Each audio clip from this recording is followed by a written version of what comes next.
Hai, Assalamualaikum dan salam sejahtera. Sekarang anda bersama saya, pengacara anda, Nur Anissa Damia dari studio Best TV, TVPSS, SK Tukubaya, Kuala Terengganu.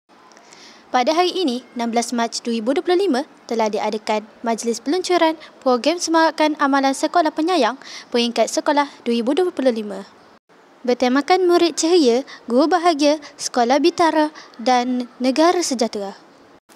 Majlis tersebut telah dirasmikan oleh Cikgu Nazira Hayu binti Jusoh, Guru Besar SK Tukubaya.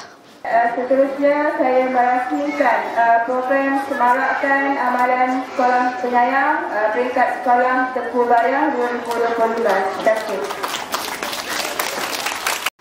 Gimik pelancaran juga telah disempurnakan oleh Tuan Guru Besar.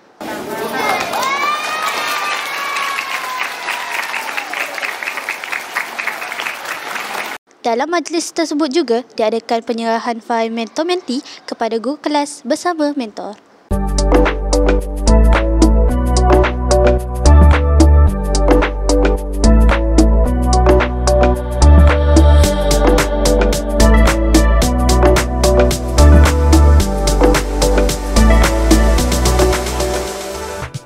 Cikgu, apakah aktiviti yang diadakan pada hari ini? Waalaikumsalam.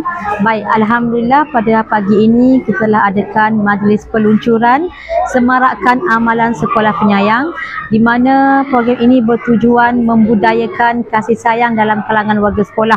Di mana seperti yang kita tengok sini, ada 4 indikator bagi amalan sekolah penyayang. Yang pertama, menyambut kehadiran murid dan lambaian pulang. Kedua, penghargaan kepada murid. Ketiga, program mentor-mentee, dan yang keempat adalah program ziarah cakna. Cikgu. Sama. Sekian saya melaporkan untuk Best TV. Best TV, saluran informasi anda. Jumpa lagi. Bye. Jangan lupa like, comment and subscribe channel Best TV. Best TV terbaik.